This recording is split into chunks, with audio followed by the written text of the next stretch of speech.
यह कहानी आज तक की सबसे इंटरेस्टिंग और महत्वपूर्ण होने वाली है। यदि आप इस कहानी को ध्यान लगाकर सुनते हैं तो आप अपने जीवन में सभी चिंताओं को भूल जाएंगे और अपनी ज़िंदगी में खुशी का मार्ग जान जाएंगे। चिंता इंसान को चिता की ओर ले जाती है। हम इससे कैसे बच सकते हैं, इस कहानी के माध्यम से आपको बताएंगे। एक बार की बात है, एक छोटे से राज्य में एक राजा राज्य करता था।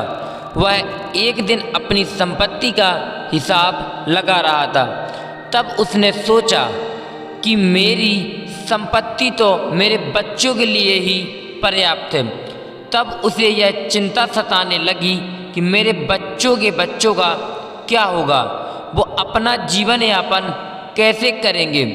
उसे दिन और रात यही चिंता सताने लगी। वह इस चिंता से बाहर निकलने के लिए कई प्रयास किया, लेकिन वह असफल रहा।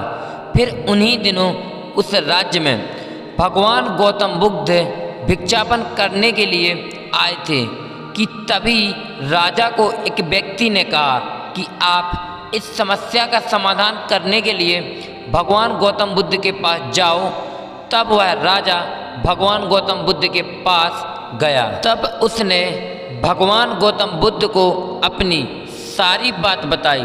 उसकी बात सुनने के बाद भगवान गौतम बुद्ध बोले, तुम अपने नगर से बाहर जाओ और एक कुटिया में एक दिन का राशन देकर आओ। तब वह राजा यह सुनकर बहुत ही प्रसन्न हो गया और राशन लेकर उस कुटिया की ओर निकल पड़ा। जब वह राशन लेकर उस कुटिया के पास पहुंचा, तब राजा ने उस कुटिया के लोगों से कहा कि यह राशन आपके लिए लाया हूं। तब वे लोग बोले, हमारे पास आज के लिए पर्याप्त राशन है। राजा ने कहा, रख लो, कल के लिए हो जाएगा। तब भी वे लोग बोले, हम आज का इंतजाम करते हैं, कल का नहीं। तब राजा को यह पता चला कि भगवान गौतम बुद्ध ने उसे उस कुटिया के पास क्यों भेजा। यह जो लोग हैं कुटिया में भी रहकर एक वक्त का खाना होते हुए भी खुशी और समृद्ध रहते हैं, और मैं एक राजा होते हुए भी दिन और रात चिंता में मरे जा रहा हूँ। तब राजा को यह समझ आ गया कि कल की चिंता करने से आज भी बर्बाद हो जाता है और कभी भी अपनी ज़िंदगी में खुश नहीं रह पाते हैं।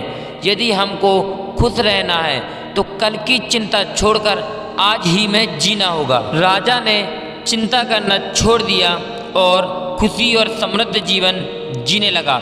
इसका मतलब यह नहीं है कि किसी भी समस्या में हम सोचें ना और उस समस्या का चिंतन ना करें।